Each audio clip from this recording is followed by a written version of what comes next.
on to some of your more recent work in the non-showbiz field, your youth leadership organization, which you founded in 1958. How did that come about? Again, boy, so many things in my life, I guess everybody's life, certainly. Fate plays an amazing role. There was a man by the name of Norman Cousins who was the publisher of a Think magazine called the Saturday Review of Literature. Have you ever heard of that? Mm-hmm. Anyway, it was a kind of like an Atlantic Monthly now, but it was a think tank, very serious topics and subjects. And he was out on the West Coast, or came out to the West Coast. I think he had gone to UCLA, so they were holding a reception for him, and they invited people in the area that subscribed to that Saturday Review of Literature to it. And he just was amazed to see anybody in show business there at this reception, much less the guy that did Wyatt Earp on TV, and was doing Wyatt Earp at the time, 1958. So he came over to me and very specifically said, I think it's great that you subscribe to the magazine, and next time you're in New York, if you'd like to have lunch or breakfast, we'll get together. And I said, sure. So the next time I was there, we had lunch, and then next time I was there, we had breakfast, and about 3 or 4, 5 visits later, he had just returned from his third visit with Dr. Albert Schweitzer at his clinic in Lambaréné, Africa. And he was telling me about the experience, and I said something pretty innocent like, boy, there's a real king I'd like to meet someday, having met my share of kings and queens and counts, also my share of no accounts. And he said, well, why don't you go over and say hello? There are no fences around the place. I'm sure you'd be welcome. I said, yeah, I'll drop off in the middle of Africa and try to find him. And we went on talking about other things, and we talked about Schweitzer for a few minutes, and he realized also that I had obviously read a great deal about Schweitzer. He was somebody that I was interested in, as I am, about a lot of different walks of life. Schweitzer had won the Nobel Peace Prize, and he was his philosophy of reverence for life intrigued me. Anyway, about 4 or 5 weeks after that visit, when he was talking about his visit with Schweitzer, I was headlining a circus up in Winnipeg, Canada. And I used to do, the horse shows and the rodeos and circuses when I wasn't actually filming on Wyatt Earp. And my office contacted me, and they had received a cable from Norman Cousins that Norman had received from Dr. Schweitzer, and they wanted me to hear what it said. It was very short and to the point. It was from Dr. Schweitzer, and it said, Dr. O'Brien and his party would be welcome at any time. And evidently Norman had written to him or whatever and said this young guy is interested in meeting him.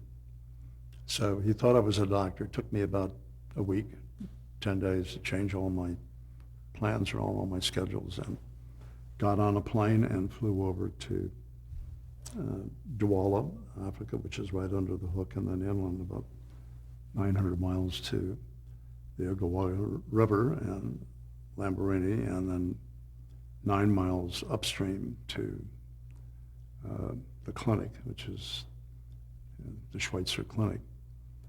And I don't know how much you want to go into this, but it's interesting in terms of what happened. Do you want me to tell you about that? Well, what did you experience while you were there? What did you do during your visit? Well, the first thing, and this is important to why I felt compelled to start the organization when I came home, Hobie. I was met by an English doctor. Kind of looked like what I would expect.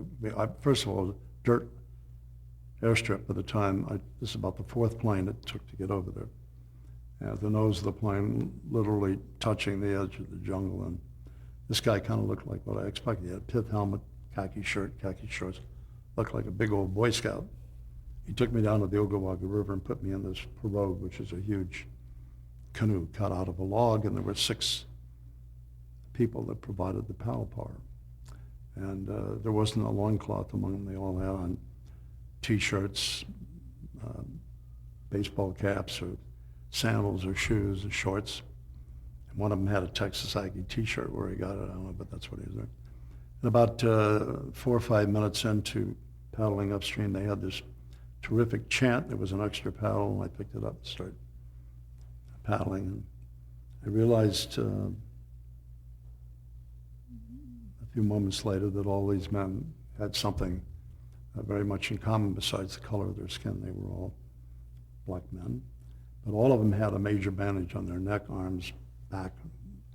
And I turned to Catchfield and I asked him who these men were. And he said, these are some of the lepers from the leper colony, and this is how they're repaying Schweitzer for their treatment. They are providing the paddle power to get nurses and doctors and visitors like you upstream. And it was amazing then to have the opportunity later to visit the leper colony. And these men were considered the top 6 men. They earned the right to be there. And they would die in that. When they would die, then they would be replaced by the next one. So it was considered to be quite an honor to be able to help the great doctor in that manner. And 9 days, very inspirational, and never had less than 2 or 3 hours with the man every night, and talking on any topic, any subject. During the day, I did what I could to be of help. I passed out food, built baby cribs, whatever made it. And he was very concerned at the time that, which was true, is that we had the bomb. We knew that Russia had the bomb. Maybe 2 or 3, 4 other countries had the bomb. And I'm talking about the atom bomb, or the ability to make one. And he said that he felt the United States of America. He never just said the United States, it was always the United States of America. It was the only country in the world that really had the ability to take a stand and to prevent what he felt could be total destruction of civilization as we know it if you start competing one country against the other by throwing the bombs. And so he gave me a tremendous amount of time. And then when it came time to go, we went down to the river, and there was the pirogue with the 6 lepers in it. And he stood between me and the river. And he finally reached over and he took both my hands in his, and he looked at me with these unbelievably cat gray eyes. And it had to be the most embarrassing moment in my life. And just looked at me for what had to be for 3 or 4 minutes, said nothing. And finally he said, Hugh, what are you going to do with this? It was such a simple question. I, of course, had no answer. He helped me into the pirogue. We took off downstream and first been on the river about 200 or 300 yards down the stream. I would look back every once in a while. There he stood on the bank, white pith helmet, white shirt, little bow tie, white pants, and this huge white walrus mustache. Right? And he just watching me go with this little wave. Watching me with great expectations. And got on the plane. It was before the agent jets. Took me about 48 hours to get back to LA, and what the hell was I going to do with it? And I decided that I wanted to try to create something and make a break by my own efforts. I focused on young people because they were our number one audience. And focused again on sophomores in high school, 15-year-olds, because when I was 15, that's when I personally had to decide to fish or cut bait. Got 2 more years in high school, fun and games, and then the old tough world's on top of you. So anyway, I started putting things down on paper, and when I got off the plane 2 weeks later, I had my first group of kids, and I got my accountant, Bill Hayes, and the attorney, and another business manager, one of my agents to help me. They thought I was absolutely nuts. If you want to do something, why don't you do it with seniors? They're easier to take care of and handle. And that's what the other people do. And I said, well, that's exactly why I don't want to do it. Nobody's doing anything with 10th graders. And it wasn't that I wasn't involved. I was on the national board of the Boys Club. I was cystic fibrosis chairman, international chairman, California chairman for the American Cancer Society. But in those cases, I was just kind of a glorified volunteer going around patting other volunteers on the back. And I just decided I wanted to try to do something and make a break by my own efforts. And it is now 47 years later. We have a little over 345,000 that have gone through the program. I get them when they're high school sophomores, 15 years of age. My first 15-year-old guys and gals are now 64, so 47th year. So been at it a long time. And what exactly is the program? What does it teach them?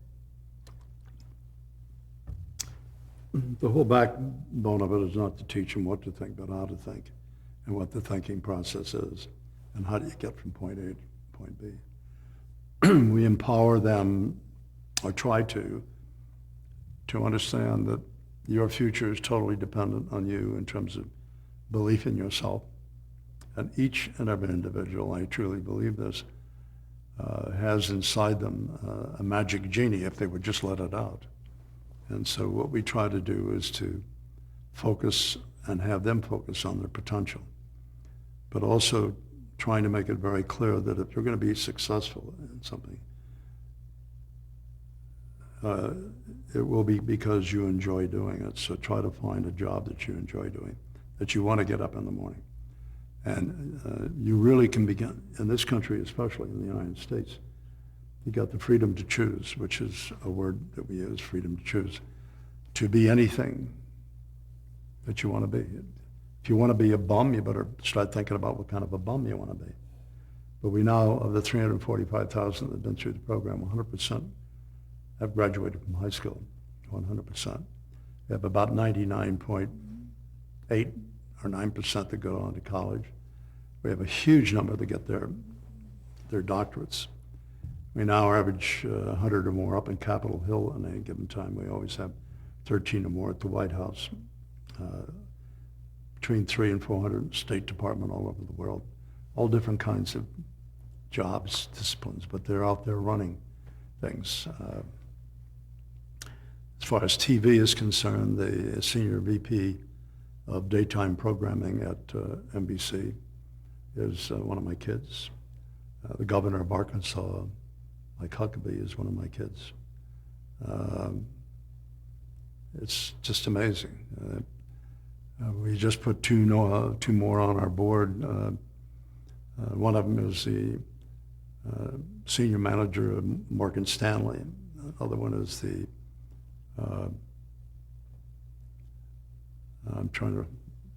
he's the senior manager, senior VP at Bear Stearns.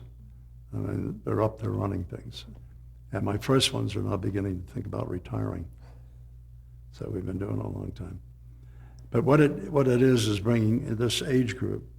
It begins, and I'll give you some material if you want to take some pictures of it later so that you can actually visualize what it is. The nomination material goes into every public and private high school in September of every year. And that begins the selection process. The high school is responsible for letting the 10th grade class know about the opportunity and then making the selection as to who's going to represent the high school. There are 72 sites this year that are running the program throughout the United States. Minimum of one in every state. Rhode Island, Delaware, excuse me, Wyoming, Hawaii, those states can get all their kids into one location, all their schools. But you get over 200 10th graders together and the energy level will blow out of the room. So when we get up to 200 in a state, we have to have 2, 3, 4. Your bigger states have 4. California has 4. Texas 5. All of the bigger states are going to 5 next year. Texas will be going to 6. And all of the, excuse me, all of the sites are run by volunteers. There's nobody out there being paid. There are men and women like yourself in whatever discipline that they've been successful, whether they're a teacher or a doctor or an engineer or an architect, all different walks of life. So no matter where this kid turns, the people that are running it are making a living in our country. And they speak to many different disciplines. And we also have a kind of a rule of thumb: there are no speeches. If the governor shows up, or if the president shows up, or the mayor, someone like that, they got 3 or 4 minutes to talk to the kids and then spend 10 minutes taking questions. But the main thrust is the panels.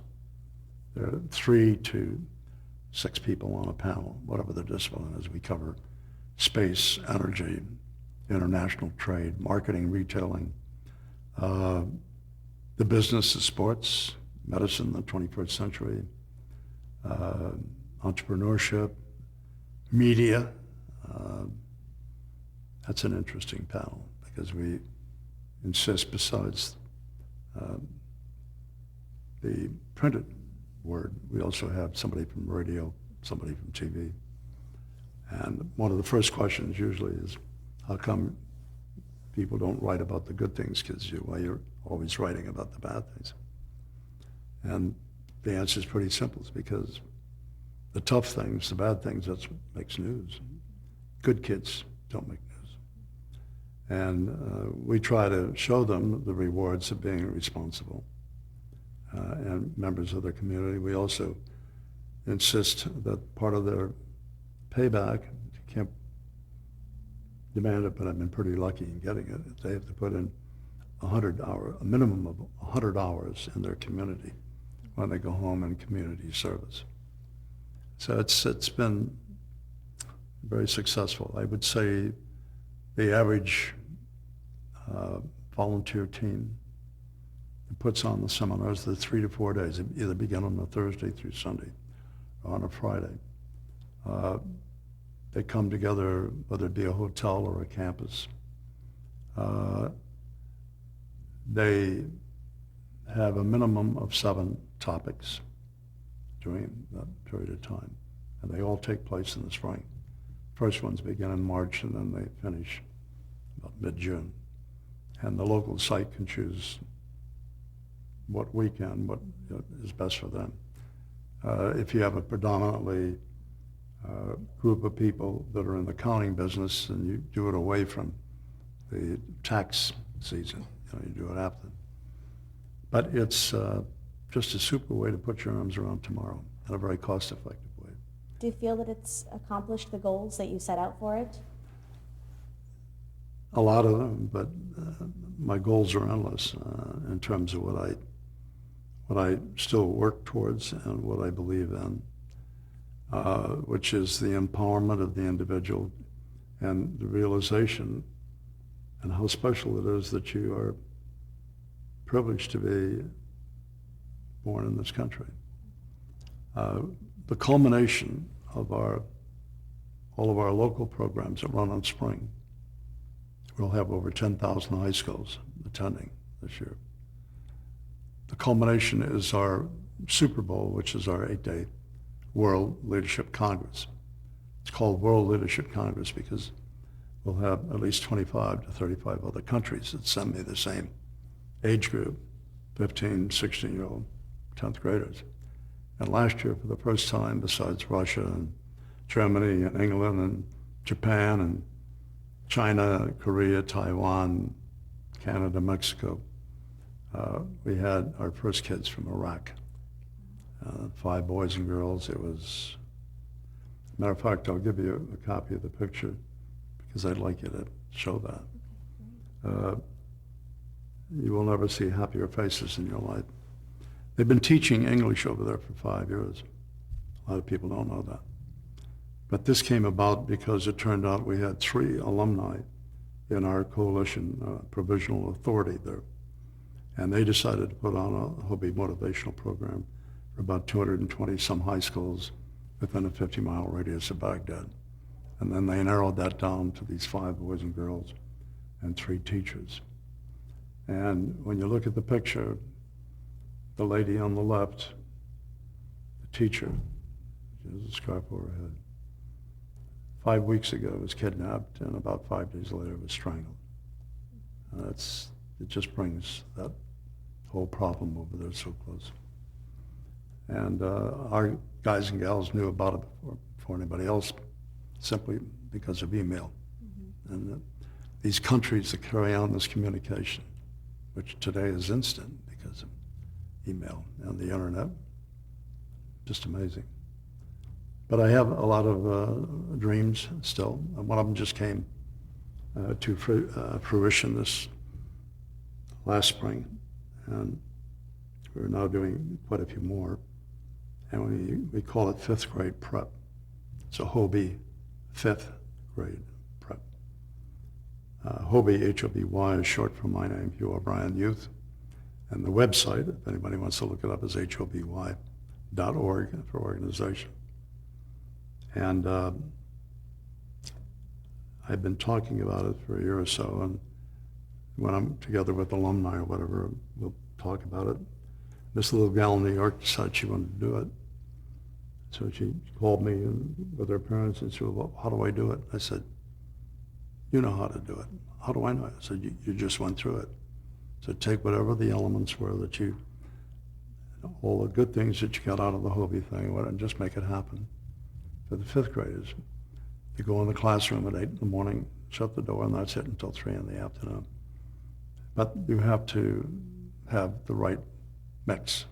So this is what I suggest is 5 or 6 juniors that went through the program last year, which she was one. She's now a junior. 5 or 6 guys and gals who were in the class that you went through, and 5 or 6 that are seniors. So anywhere from 8 to 12 of you go into this classroom, shut the door, the teacher stays or she can go, and that's it until 3. They came out on fire. And one of the things that they did, which was so effective, which they put together and decided on as a team, to do a prep for high school. In other words, what is going to happen to you when you're in high school? All the new opportunities, the school newspaper, drama, the football team, the baseball team, soccer, the art classes, the glee club, chorus, all the things that you don't have maybe in grammar school that you're not going to have in high school. And I focused on the 5th grade part of it the same way that I kind of focused on 10th graders for the main part of the program. I thought back in terms of some life-changing times when I was a kid. And 5th grade was very special because it was the first time in our grammar school where you could really be on the grammar school football team or the baseball team. It was also the first time they taught art. It was the first time that it was a glee club. Kindergarten was way back. And all of a sudden you're going to be an 8th grader, and then you're going to be going into high school. It's a very kind of 5th grade is very special. And it could have been 4th graders, could have been 6th graders, but it's 5th grade. So this year we have probably another 100 alumni that are doing it. We'll have a minimum of 100 5th grade preps.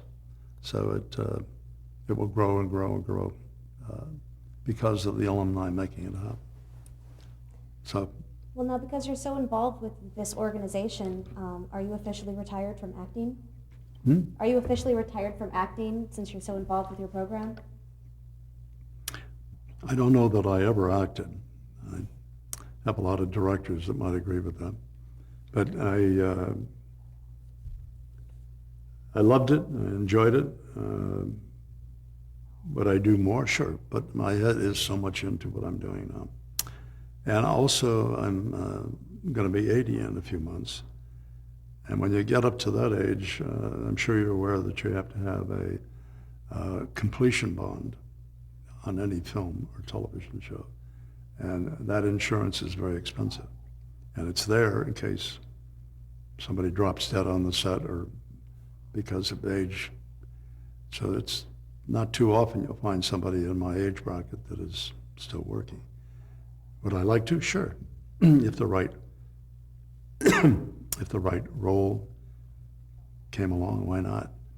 I do want to do a couple more stage shows, and I'm kicking that around now.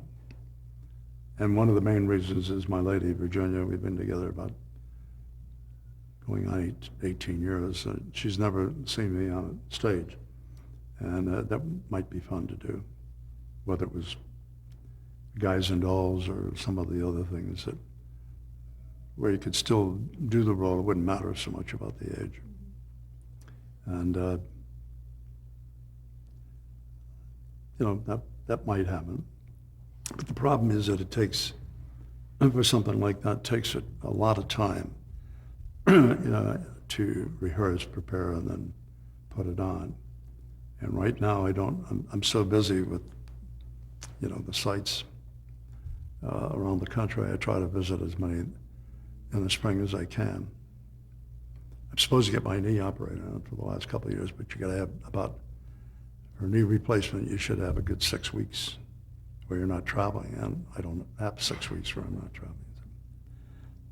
traveling. But whatever happens, it's very fulfilling. You haven't asked it, but you might be curious as to how I get paid, whether I get paid. Do you get paid? I get paid in an absolutely phenomenal way. It's, let's put it this way, I ask everybody that goes through the program, one of the first things in the very beginning, I realized that the success and what these young people would do would help the program grow. And by their being, talking about it, help influence somebody else, either to give their time or money. So it was very important that I keep in touch with them. So the idea was that you've gone through this program, you owe me a letter every year on your birthday until you're 30, telling me your goals and frustrations. And in the beginning I said, every year on my birthday I'll write you back until I'm 30. But I average now about 35,000 letters, 37,000 letters a year. And I read every one, and I write back to everyone.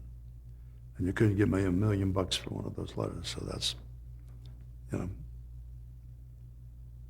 what is that, a couple $1 trillion a year I get? Yeah, you can't buy that. And so that's my reward. I do not take a penny from the organization, and that's the way the boards are operated. I have 2 boards, the Board of Trustees. When I began and started the organization, again, it's a... Sorry, we have to stop. Okay.